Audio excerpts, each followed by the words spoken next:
Doncs des de Municipalistes per la República des de baix valorem la convocatòria com un èxit. Hi han participat una quinzena d'alcaldies, més d'una vintena de candidatures, d'entitats, sindicats, organitzacions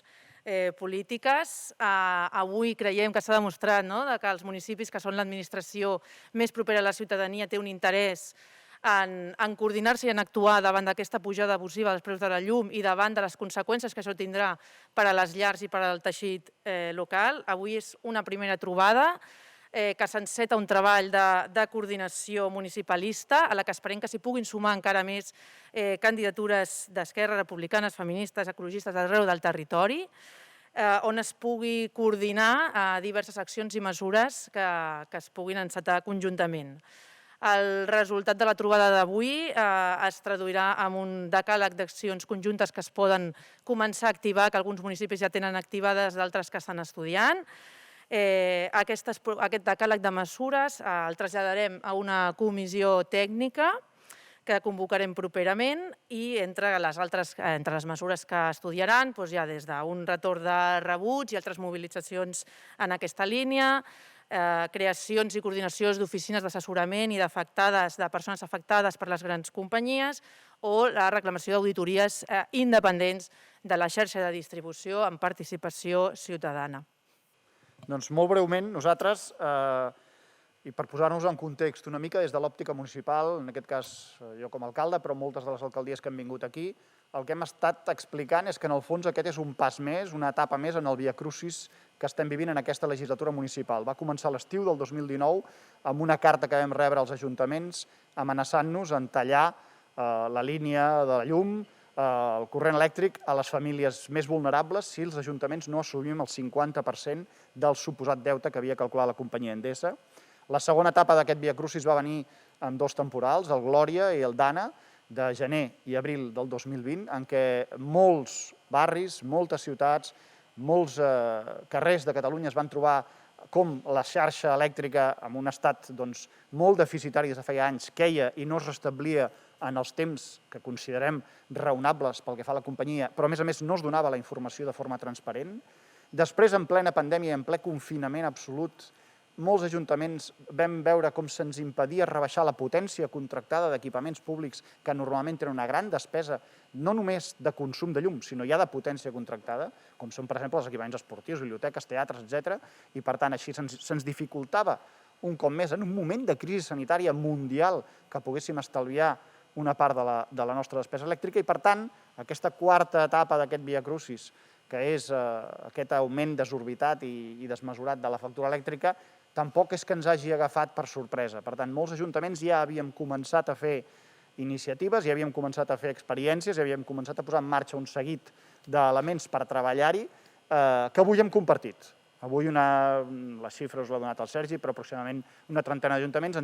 ens hem compromès a compartir aquestes bones pràctiques, a compartir aquestes experiències que ja havíem iniciat abans, però que ara probablement encara tenim més raons per posar-les en marxa. Molt breument, la Mercedes n'ha esmentat algunes, però d'aquestes bones pràctiques, d'aquest decàleg, que poden acabar sent 15 o 20 mesures, per tant, ni diem decàleg perquè és una convenció, però d'aquestes que us ha avançat la Mercedes, jo diria que de totes aquestes mesures que poden aplicar als municipis hi hauria dos grans blocs. Aquelles que podem aplicar als municipis directament amb les nostres competències, per exemple, obrir oficines d'atenció a la ciutadania perquè puguin fer reclamacions a la companyia elèctrica tant pel que fa a les factures com pel que fa al mateix servei, a la qualitat de la xarxa elèctrica, impulsar canvis d'operador elèctric i, per tant, no dependre tant de determinats oligopolis, compra agregada, per tant, que ajuntaments diversos puguem sumar-nos per fer una compra d'electricitat agregada, impulsar tot el que són mesures de transició energètica, per tant, no només estalvi energètic, sinó també que la llum que no es pot estalviar i que s'ha de consumir vingui de fonts netes i renovables, mesures que ajudin els particulars, per exemple, bonificant-los l'IBI,